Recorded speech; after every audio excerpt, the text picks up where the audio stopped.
आज के दिन में जो जपा टॉक हमारे बीच में लेके आ रही हैं, वो ऋचा माता जी हैं।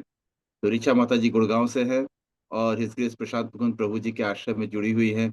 बड़े ही सुंदर भाव से माता जी सेवा करती है और जभी भी यात्राएँ होती है, विशेषकर जितने भी बाहर की यात्राएँ होती है, उन सबों में माता जी सम्मिलित होती है और सभी स्थान पे माता जी और प्रभु जी दोनों मिल के सेवाओं में अग्रणी रहते हैं। तो ऐसे सुंदर माता जी के मुखारविंद से आज हम सुनेंगे कि आज के दिन में श्रील प्रभुपाद ने क्या कहा, उसे कैसे अपने जीवन में उतारे और उसे कैसे समझें हम लोग। तो मैं रिक्वेस्ट करता हूँ ऋचा माता जी से, प्लीज़ अपना माइक अनम्यूट कर लीजिए और आज के दिन का श्रील प्रभुपाद का कोट हमारे सामने प्रस्तुत करें। हरे कृष्णा। हरे कृष्णा। प्रणाम प्रभु जी। इस ग्रेस प्रशांत मुकुंद जी के प्रभु जी के चरणों में मेरा प्रणाम। सारे वरिष्ठ वैष्णव जनों के चरणों में मेरा प्रणाम। तो आज का कोट इज बहुत इंपॉर्टेंट कोट है। आज का quote is need of society. अपन्ना संस्कृति घोरा I am audible Prabhu ji? ततः सद्यो विमुच्यते। Yes, yes Prabhu ji, you are audible. Then, पर एक मिनट रुक जाइए। नाम पे कहते हैं कि अगर कोई व्यक्ति भगवान का नाम लेता है उनके एक्चुअली नाम से यद प्रभु जी का व्यक्ति माइक स्वयं ऑन है, है भी जो है भगवान के नाम से तो उसकी तो उसकी वजह इसलिए से अगर ये व्यक्ति आ को रहा अपन्नम हाँ, कोई बात संस्कृति नहीं प्रभु जी। अपन्ना मतलब मुझे अगर कोई व्यक्ति संसार में बंधा हुआ है वो व्यक्ति अनजाने में भी भगवान का नाम लेता है। अपन्नम संस्कृति घोरम, घोर पूरा फंसा हुआ है संसार में, लेकिन यन नाम विवशो गुणाम, अगर वो भगवान का नाम विवश, अगर वो भगवान का नाम यन नाम विवशो गुणाम, अगर तो भगवान का नाम लेता है तो तब तब जो विमुच्यते, और व्यक्ति पूर्ण रूप से मुक्त। और भगवान के नाम से कौन डरते हैं? जहाँ तक कि यश विशति स्वयं भयम, भय भी भगवान के नाम से डरता है। तो इतनी शक्तिशाली भगवान का नाम है, लेकिन हम बोलते हैं कि जब कोई भी व्यक्ति जो संसार में फंसा हुआ है कैसे भी भगवान का नाम लेकर वो मुक्त हो सकता है। तो ये मालूम होना चाहिए कि जो भगवान का नाम है तीन प्रकार से भगवान का नाम लिया जाता है। भगवान का नाम एक है गौण नाम, एक है मुख्य नाम और एक है मातृ नाम। तो जो गौण नाम है भगवान के, वो जैसे भगवान परमात्मा है ना, गॉड परमात्मा, ये गौण नाम क्रॉस, लेकिन उसमें से कुछ है मुख्य, मुख्य नाम है जैसे भगवान के नाम कृष्ण, गोविंदा, वसुदेव, ये भगवान के मुख्य नाम, प्रोमिनेंट नेम्स ऑफ कृष्ण। और उसमें भी ये नाम है भगवान के जो माधुर्य नाम है। तो माधुर्य नाम है हरे कृष्ण कृष्ण कृष्ण हरे कृष्ण हरे हरे राम राम राम राम हरे। ये भगवान के माधुर्य नाम। तो अगर कोई व्यक्ति परमात्मा नाम बोलता है तो ब्रह्म ज्योति तक जा सकता है। अगर कोई व्यक्ति भगवान के मुख्य नाम देता है गोविंदा, लेकिन उस पर प्रेम नहीं है, वो वैकुंठ में जाता है। लेकिन अगर कोई व्यक्ति हरे कृष्ण भावना से बोलता है तो वो गोलोक में जाता है। तो ये लोग बोलते हैं कि हरे कृष्ण जपना क्यों जरूरी है? एक कृष्ण नाम करे सर्व पाप से, भगवान का एक ही नाम सारे पाप। यद्यपि स्वयं भयम, भय भी उससे डरता है, तो एक ही नाम काफी, नरसिंहा बोल दो, गोपी बोल दो। तो हम लोग जो है भगवान का नाम इसलिए भी जपते हैं कि हमें मुक्त, हमें भगवान से प्रेम करना है। जब आप भगवान से प्रेम करना चाहते हैं तो माधुर्य रस का कल भी बताया था कि भगवान का जब कोई व्यक्ति होता है हरे, तो उसकी जो जीवा है वो स्वयं बरसाना धाम बन जाती है, पक्षी की राधा तो बोलता है कृष्णा, तो उसकी जीवा जो है वो गोकुल वृंदावन बन जाती है और कृष्ण के नाम जीवा पर नृत्य करते हैं। और अगर व्यक्ति हरे कृष्ण महामंत्र बोलता है तो उसकी जीवा राष्ट्र के बन जाती है और उसके ऊपर भगवान राधा कृष्ण के नृत्य करते हैं। हमको देखना है कि हम किस लेवल का नाम लेना चाहते हैं, क्योंकि कई और संसार में लोग केवल भगवान कैसे चल रहा है दुनिया, अरे भगवान तो वो जो भगवान नहीं बोल रहा है उसकी उत्पत्ति प्राप्ति केवल ब्रह्म ज्योति तक नहीं होगी। कोई व्यक्ति बोल रहा है मैं ओम नमो भगवते वासुदेव का जाप करता हूँ, हरे कृष्ण में कैसे बोलते हैं, मैं श्री कृष्ण चरणों में वहां सकता हूँ, हरे कृष्ण में कैसे बोलते हैं, तो कोई दिक्कत नहीं है, वो व्यक्ति वैकुंठ जाएगा। लेकिन जो माधुर्य नाम है, जब तक रस प्रेम उत्पन्न नहीं होगा तब तक वो व्यक्ति भगवान के गोलोक में नहीं जाएगा। और वो भी हरे कृष्ण किस प्रकार का गोलोक मिल जाएगा, अगर वो व्यक्ति हरे कृष्ण कर रहा है और उसका अपराध कर रहा है, तो जब अपराध करेगा तो उसकी प्राप्ति कहाँ था, वो अपराध करने वाला व्यक्ति किसी संसार के अंदर रह जाएगा जब तक वो प्रेम भक्ति प्राप्त नहीं करता। क्योंकि अगर वो अपराध करेगा तो इस संदर्भ में जा नहीं सकता कि हरे कृष्ण जप रहा है।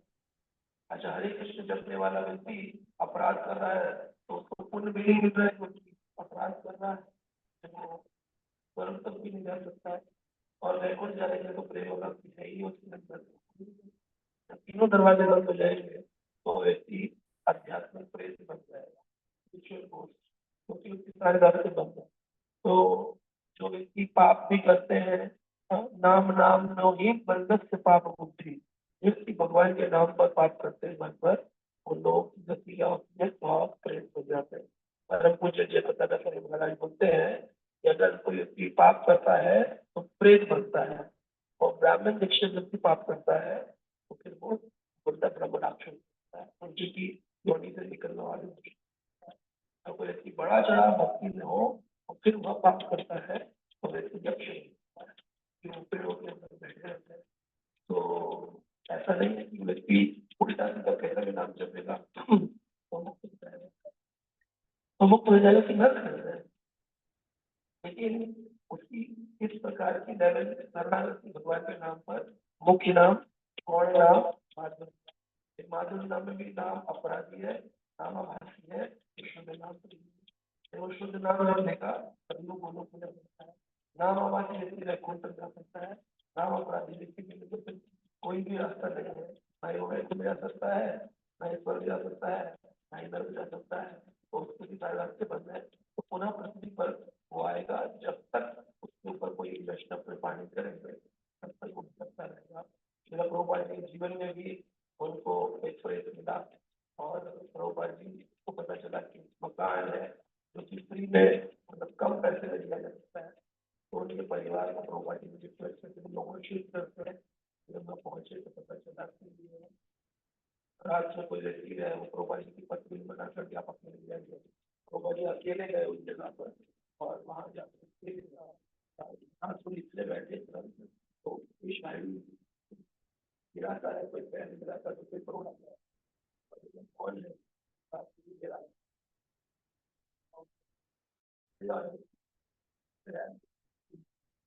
भगवान का नाम, सारे नाम तो आप भगवान का नाम, वो बोला मैं नाम नहीं दे सकता, मैंने बहुत नाम दिया लेकिन अभी मैं नाम नहीं, तो बोला चलिए नहीं सकते सुन तो सकते हैं।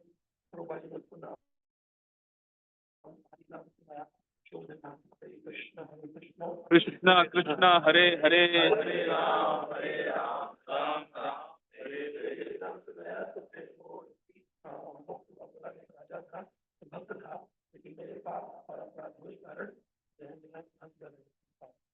भक्ति ठाकुर को भी मिले और भक्ति सिद्धांत महाराज मठ के अंदर ही प्रेत रहते, मठ के अंदर लोग होते हैं जब भगवान ने वहां पर, और लोग भक्ति हमारे चिट्ठी कर देते थे कि चिट्ठी में हरि नाम लो तो भाग जाएंगे सारे प्रेत। तो बोलते थे कि हम महाराज जी जो भूत है वो तो हरि नाम लेने वाला ही भूत बना हुआ है। तो क्यों बन गया है, क्योंकि वो हरि नाम भी लेता है और पाप भी करता है। जो व्यक्ति पाप कर रहा है, नाम भी ले रहा है, उसके सभी रास्ते बंद हो जाते हैं। हमको देखना होगा कि हम अपने नाम को पाप रहित अपराध रहित जपे, तो हम एटलीस्ट नामाभास पर आ जाएंगे, वैकुंठ से ले। और अगर हम नाम शुद्ध नाम ज्यादा तो इसीलिए एक व्यक्ति था, बताते घटना में कि वो मुसलमान था और उसके पीछे ये बताते परम पूज्य महाविष्णु परिवार, उसके पीछे एक भागी पड़ा हुआ, तो भागता जा रहा मुसलमान, और जाते जाते उसने कहा हराम हराम हराम को हराम को हराम को। तो उसमें से जब वो गिरा पहाड़ी के नीचे तो उसके मुंह से हराम को राम राम चल रहा था। उसके के कारण उसको जो है ना वैकुंठ क्योंकि नाम अधिकारी उसने नाम के प्रति जो अपराध नहीं किया था केवल उसके कारण हो सकता है। तो ये कथा है, तो प्रमाणिक कथा नहीं है, जस्ट टू मेक इन्फ्लुएंस की नाम की महिमा ऐसा कोई प्रमाण नहीं, कोई अनजाने में नाम अजामिल अपने पास है, उसने अजामिल तुरंत नहीं गया। उसने जब नारायण नाम पुकारा तो उसकी चेतना वापस आई और उसके बाद कई वर्षों तक भगवान नाम का जब तक जो वैकुंठ गया। तो Vaikuntha is not so easy to achieve जब तक हम नाम अपराधी नाम के पर पाप करते हैं।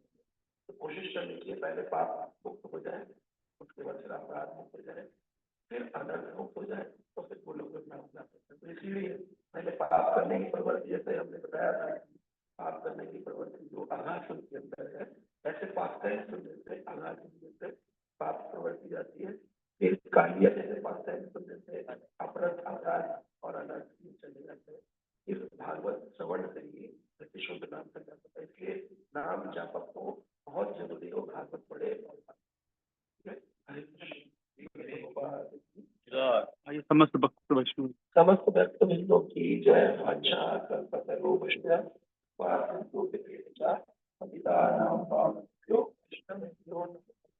हम समस्त वैष्णव भक्तों के चरणों से प्रणाम करते हैं। इसका दृष्टि समान है, हरे कृष्णा। समस्त वैष्णव भक्तों की प्रभुपाद की जय। अभी यहाँ पर इतना होता है कि हम लोग आज मंगला वाइब्रेंट है, तो आज अंतिम दिवस है, अब तो आप चले जाएंगे, तो इससे कैसे हम कर सकते हैं। मोदी जो मैसेज आदेश क्या है कि हम लोग इसको ऐसा समझ सकते हैं, ऐसा नहीं जब आप आएंगे हम लोग ऐसा रहेंगे, आप जाने के बाद ऐसे होना चाहिए। एक मैसेज दे सकते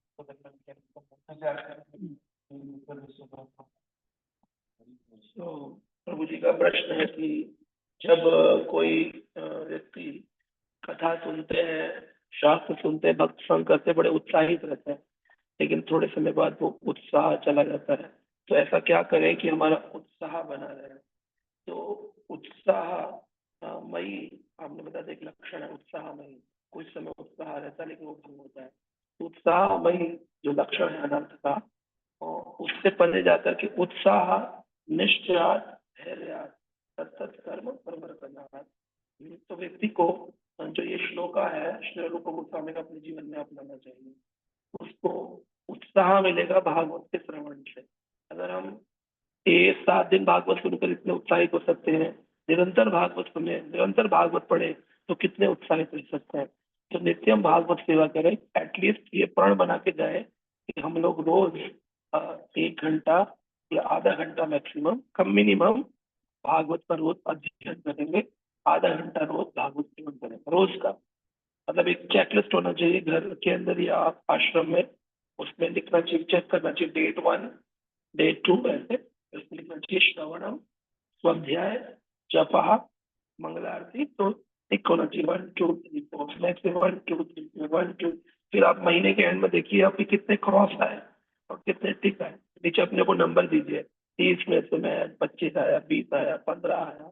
तो ये आपको उत्साह, इसको बोलते चेक एंड बैलेंस है ना। Every night you need to check and balance things. आज नहीं हुआ वो, आज का आधा घंटा रह गया, अब मुझे कल 1 घंटा पढ़ना होगा, तो फिर वो 1 घंटे में कवर होगा। फिर रह गया अब मुझे परसों 1.5 घंटा पढ़ना होगा, फिर रह गया फिर मुझे 2 घंटा पढ़ना होगा। ऐसे करके उस पर 7 दिन के अंदर कवर अप करने का टाइम होगा। 7 दिन में वो कवर कर सकते चल करना। उत्साह से सेवा करिए। निश्चित मतलब डिटरमाइंड रही कि ये मार्ग ही सही मार्ग है। किसी के कहने से हम भ्रमित नहीं होंगे, और वो तभी हो सकता है जब हम भागवत का अध्ययन करें। हमारा कॉन्फिडेंस होता है कि हम जिस मार्ग पे हैं वो मार्ग ही सबसे बेस्ट मार्ग है। निश्चय और धैर्य। तुरंत किसी को भक्ति प्राप्त नहीं होती है। अगर भक्ति प्राप्त करनी है तो उसके लिए क्या तरीका है कि हम वेट एंड वॉच। किसी घर में नई शादी होती है और सास कहे मुझे कल बच्चा चाहिए, नहीं हो सकता है, वेट करना पड़ेगा। उत्साह भी है, निश्चय भी है कि हमें संतान चाहिए, लेकिन धैर्य नहीं है। तो भक्ति के मार्ग में ये नहीं होता है कि अरे वो कोई 24 साल पुराना है, कोई 25 साल पुराना है, हम भी वैसे बन जाएं कल, तो इमिटेशन में भी कभी कभी, अरे वो भी तो कर रहे थे, हम भी कर सकते हैं। वैष्णव क्रिया मुद्रा विघ्न हो जाए, वैष्णवों की मुद्रा को देख करके चीट नहीं करना चाहिए, अपने मार्ग अपनी स्पीड से चलना चाहिए। तो उत्साह शास्त्र पढ़ने से आएगा, निश्चय शास्त्र पढ़ने से आएगा, धैर्य शास्त्र पढ़ने से आएगा। तो जो लोग प्रभुपाद बोलते हैं बुक्स आर द बेसिस, अगर ग्रंथ हमारा आधार रहेंगे तो फिर हम इस भवसागर से आराम से पार कर सकते हैं, है ना। तो जिनका है ग्रंथ आधार, उन्होंने किया भवसागर पार। तो अगर आप ध्यान पूर्वक उत्साह बनाना चाहते हैं, शास्त्र का अध्ययन और श्रवण, इसको अपने जीवन की डेली बना लीजिए। श्रवणम कीर्तनम करह जला सिंचन, चेतन महाप्रभु ने भी कहा, जो व्यक्ति श्रवण नहीं करते हैं और अध्ययन नहीं करते हैं, स्वाध्याय नहीं करते हैं, तो उनकी जो भक्ति लता बीज है वो कभी पोषित नहीं होता, क्योंकि वो जो आपने पेड़ लगाया भक्ति लता का, उसमें पानी नहीं डाला तो वो कभी वो नहीं जाएगा। इसलिए हम 4 घंटे 5 घंटे की तो नहीं हम बात करते, मिनिमम प्रभुपाद जी की जो इच्छा है कि रोज कम से कम 40 मिनट प्रभुपाद का प्रवचन और 40 मिनट स्वाध्याय किया जाए। स्वाध्याय बहुत अच्छी चीज है, सेल्फ स्टडी जिसको कहते हैं। तो आप किसी के लिए मत सोचिए कि अरे कौन मिलेगा मुझे पढ़ाने वाला, आचार्यों ने ऑलरेडी उसको सब कुछ दिया है। रोज का नियम बनाइए कि मुझे करना है आपका भाग, इससे आपके अंदर बहुत ज्यादा बल आएगा। शास्त्र बल प्रदान करते हैं, वेरी हैवी। फिर आपको कोई काट नहीं सकता, कोई बोलेगा ऐसा ऐसा है, बोले अरे क्या मत, ये देखो यहाँ, ये देखो यहाँ। तो that power comes by reading शास्त्र। शास्त्रों को किताब ना समझकर क्या समझना चाहिए, स्वयं भगवान, उनकी आरती उतारनी चाहिए, उनको प्रणाम करना चाहिए। और शास्त्र में इतना शक्ति है, रूप गोस्वामी कहते हैं, अगर कहीं आप ट्रैवल कर रहे हैं और भोग लगाने के लिए विग्रह नहीं है, तो सामने भागवत को रखिए, बुक को, और उसको पुष्प चढ़ाइए और नमो विष्णु पदाय कह के भोग लगा दीजिए। तो भागवत का भोग लगाया हुआ महाप्रसाद आप भोजन ग्रहण कर सकते हैं। भागवत अपने आप में भगवान का विग्रह है। तो किताब, आदमी किताब रखी भागवत की ढूंढ रहा है, भोग कैसे लगाओ, भोग कैसे लगाओ, सामने भागवत भगवत गीता है, भगवत गीता रखिए, भोग लगाइए, शास्त्र भोग ग्रहण करेंगे और वो प्रसाद बन जाएगा। इतनी शक्ति का। तो रीड शास्त्र, कीप एवरीथिंग। जी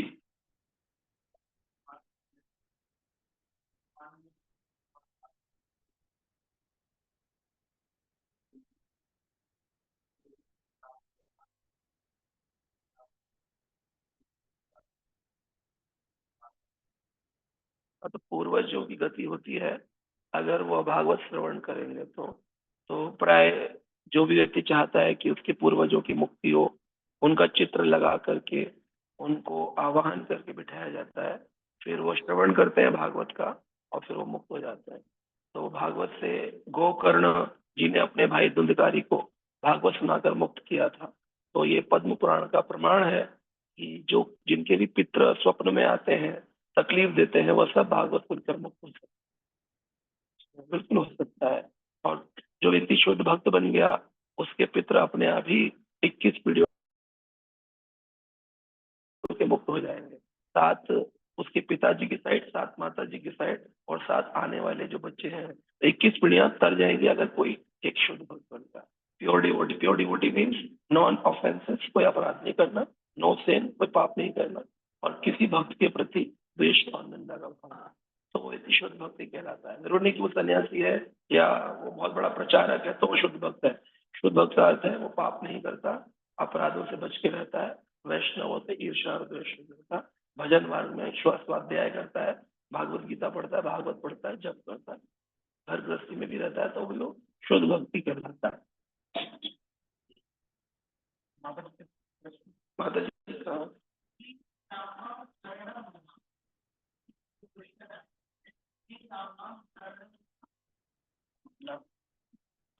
तो माता जी का प्रश्न, श्री राम शरणम मम शब्द का अर्थ क्या है? तो श्री राम यानी कि भगवान श्री राम, शरणम यानी कि उनकी शरण में, मम यानी मैं भगवान श्री राम की शरण में जाता हूँ।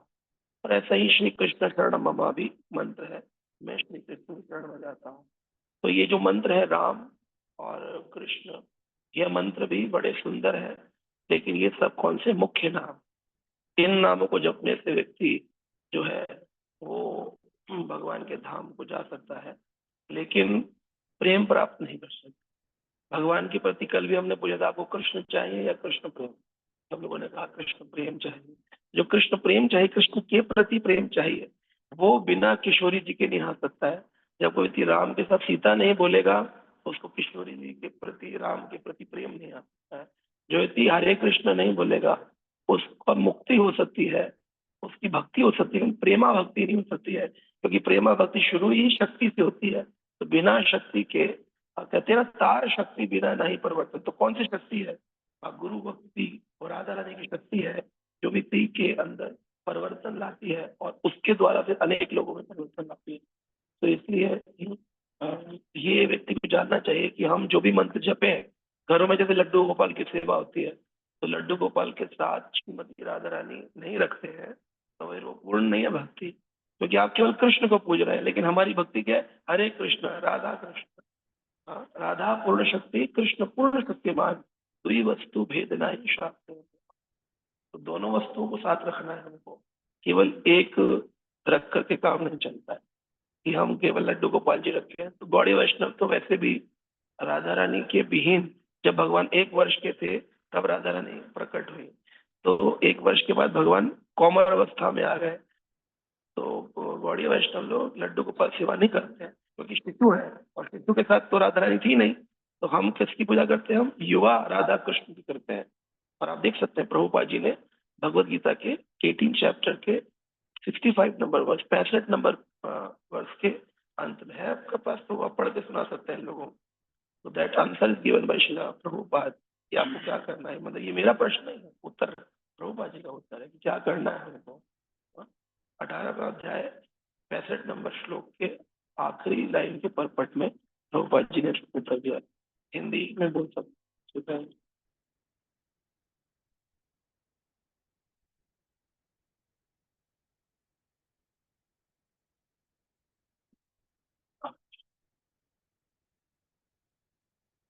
हिंदी है, पढ़िए आखिरी परपट, हाँ आखिरी पैराग्राफ।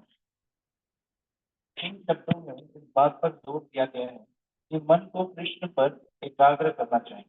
वही कृष्ण जिनके 2 हाथ बांसुरी धारण किए हुए हैं, नीले रंग के सुंदर चेहरे वाले बालक जिनके केश में मोर पंख, ब्रह्म संहिता और अन्य ग्रंथों में कृष्ण के वर्णन मिलते हैं।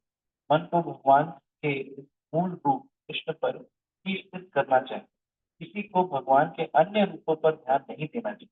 भगवान के अनेक रूप हैं, जैसे विष्णु, नारायण, राम, वराह आदि, परंतु भक्त को अपना मन उस रूप पर एकाग्रित करना चाहिए जो अर्जुन के समक्ष प्रकट हुआ था। कृष्ण के रूप पर मन की एकाग्रता ज्ञान का सबसे गोपनीय भाग है, और यह अर्जुन को इसलिए बताया गया है क्योंकि अर्जुन कृष्ण के सबसे प्रिय मित्र। तो ये आंसर है हमारे पास में कि राम, नरसिंह, वराह, यहाँ तक सभी विष्णु अवतारों को प्रभुपाद ने कहा, उनको हम रिस्पेक्ट करेंगे, उनको हम प्रणाम करेंगे, भोगा लगाएंगे। लेकिन जब हम आंख बंद करके जप करेंगे, तो हमारा केंद्र होना चाहिए वो भगवान, जो किशोर अवस्था के राधा। तो हम सिंगल कृष्ण जय श्री कृष्ण मंत्र नहीं बोलते हैं, हम श्री कृष्ण शरणम मंत्र नहीं बोलते, हम राम कृष्ण शरणम नहीं बोलते हैं। तो ऐसा नहीं कि वो मंत्र गलत है, वो मंत्र माधुर्य नाम के मंत्र नहीं, वो मुख्य नाम के मंत्र है, वैकुंठ प्राप्ति के मंत्र है। जिनके अंदर भगवत स्वरूप की कामना है भगवान में, वो लोग वैकुंठ जाते हैं। लेकिन जो भगवान के साथ संबंध बनाते हैं, चाहे साख्य रस में, चाहे माधुर्य रस में, चाहे वासव रस में, वो लोग फिर प्रेमा भक्ति चाहते, भगवान से प्रेम करना चाहते। तो उनके लिए मंत्र केवल चैतन्य महाप्रभु ने आकर स्वयं राधा कृष्ण युगल अवतार दिए। हरे कृष्ण कृष्ण हरे हरे, हरे राम राम राम।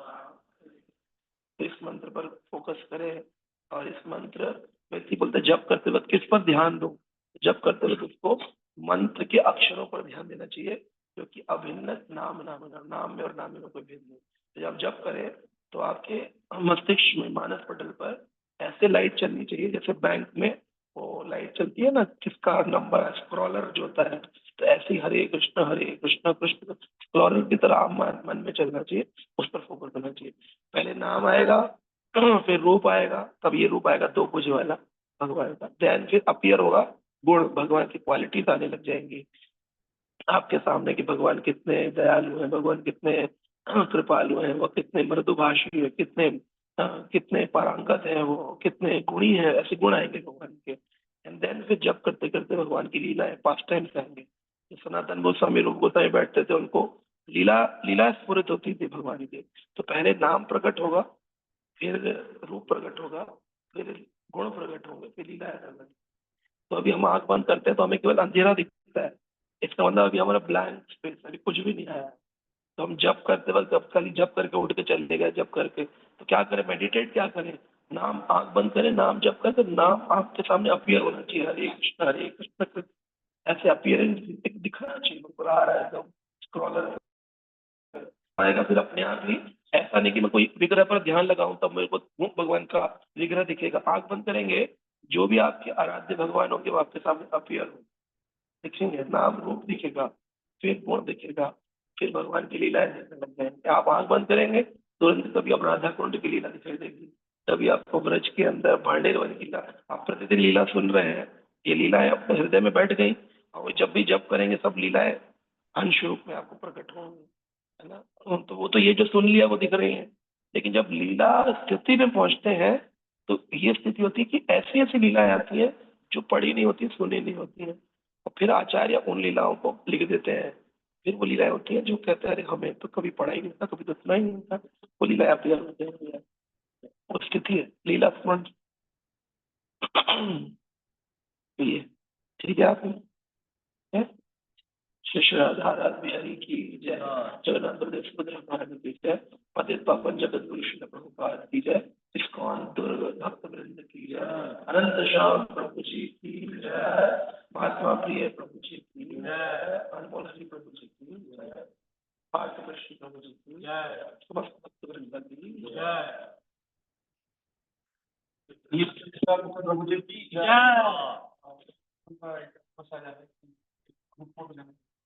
अभी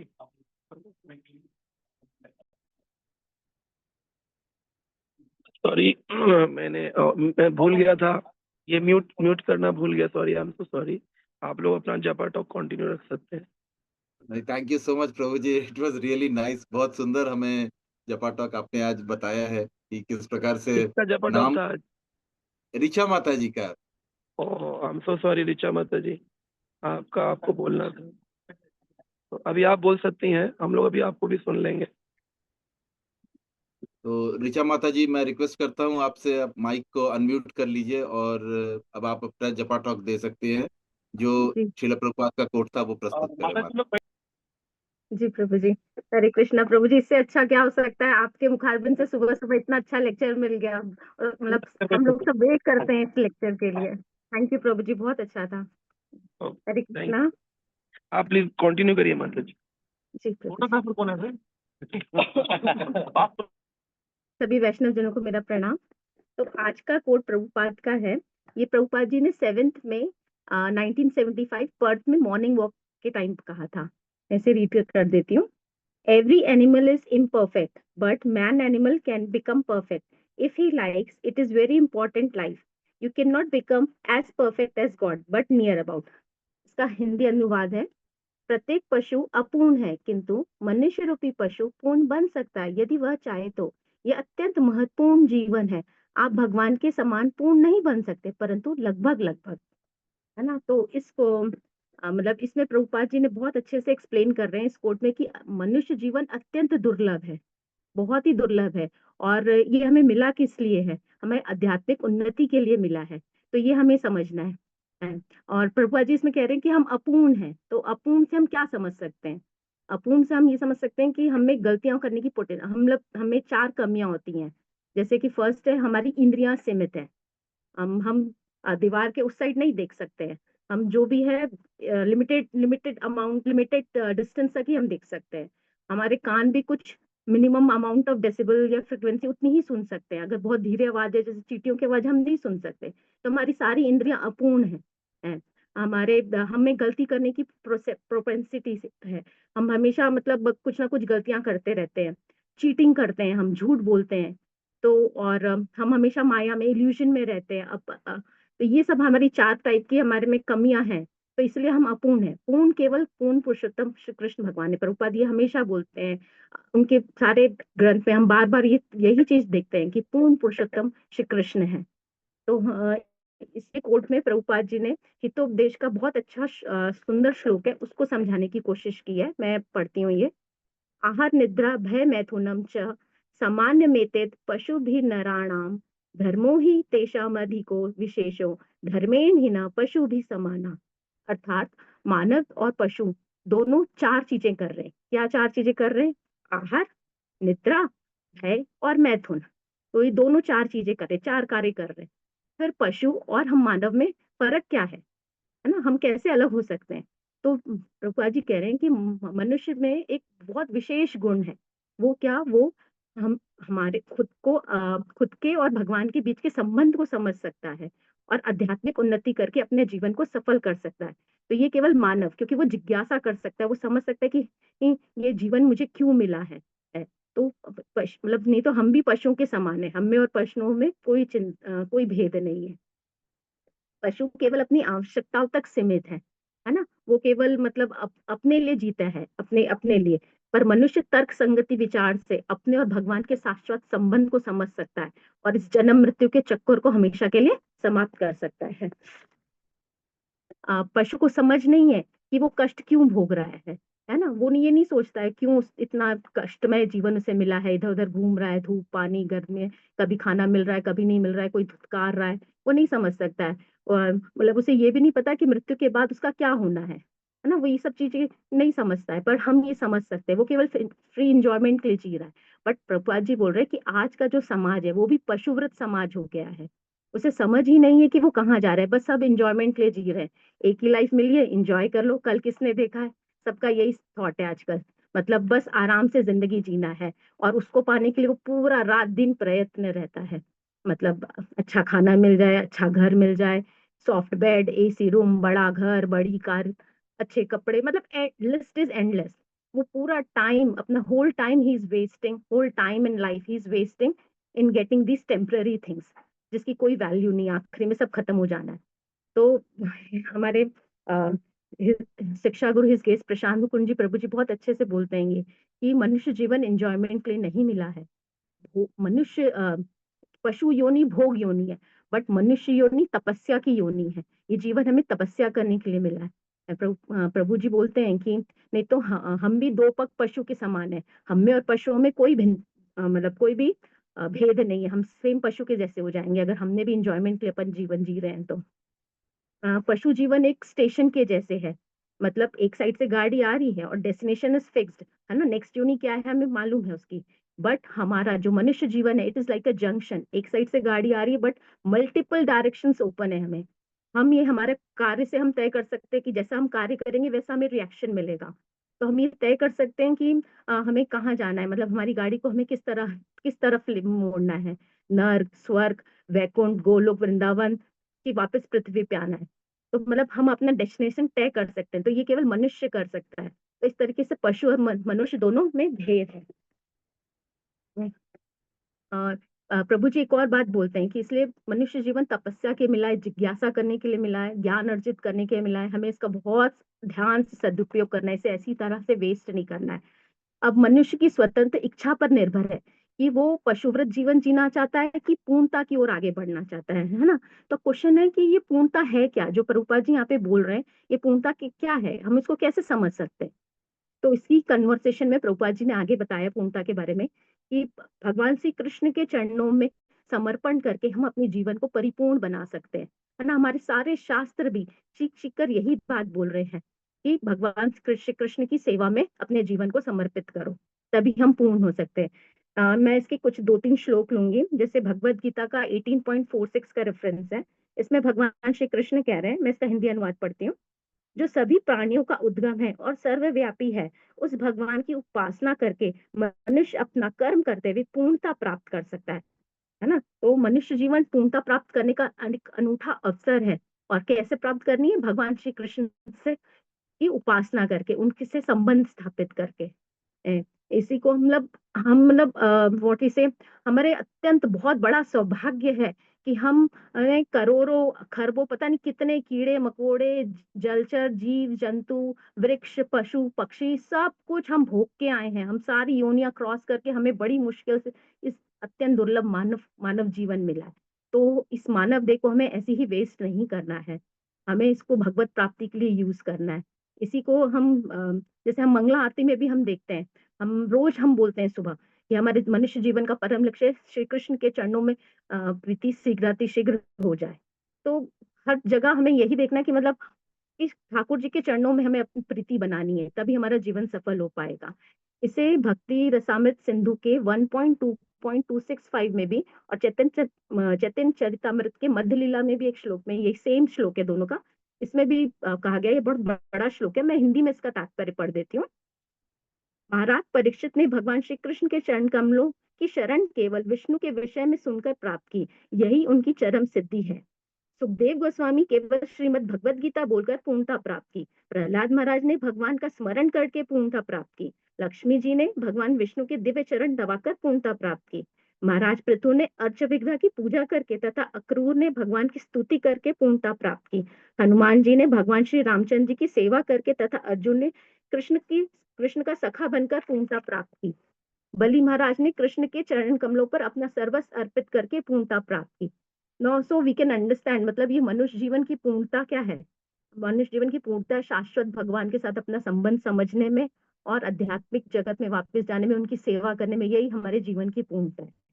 तो इसको विष्णु पुराण में भी कहा गया है कि भगवान ही परिपूर्ण है, भगवान श्री कृष्ण ही परिपूर्ण है और वो 6 ऐश्वर्यों के मालिक है, मतलब 6 ऐश्वर्य उनमें ही है जो पूर्ण बनाते हैं, बल, यश, धन, ज्ञान, सौंदर्य और वैराग्य। तो ये 6 चीजें कृष्ण में है। तो हम कृष्ण चेतना डेवलप करके हम भी कुछ हद तक परिपूर्ण बन सकते हैं। बट इसका मतलब ये नहीं कि हम भी भगवान बन गए, है ना। हम प्रभुपाद जी हमेशा कहते हैं we can never be like God. और हमारे प्रभु जी भी, हमारे हिज ग्रेस प्रशांत मुकुंद प्रभु जी भी कहते हैं कि हम भगवान नहीं बन सकते, हम कुछ हद तक उन तक पहुंच सकते हैं। तो क्यों, मतलब जैसे यू नो योर बिजनेस, है ना, you know your business, I know my business, but Krishna knows everyone's business. तो मतलब भगवान सब कुछ जानते हैं, वो गोवर्धन लीला कर सकते हैं बट हम नहीं कर सकते, तो हमें ये समझना होगा। तो इसलिए मतलब पूर्णता हमें प्राप्त करनी है, पूर्णता भगवान के चरणों में आएगी, चरणों में प्रीति बनाने से आएगी, और हम कुछ आत्मनियंत्रण, अनुशासन, आध्यात्मिक अभ्यास, आध्यात्मिक साधना, नाम जप के थ्रू हम कुछ हद तक अपने जीवन में पूर्णता प्राप्त कर सकते हैं। तो बस ये थोड़ा बहुत समझ में आया। प्रभु जी कोई गलती हो गई होगी, भूल चूक होगी तो प्लीज मुझे क्षमा कीजिएगा, ज्यादा तो नहीं समझ सकती हूँ। हरे कृष्णा। हरे कृष्णा, हरि हरि बोल।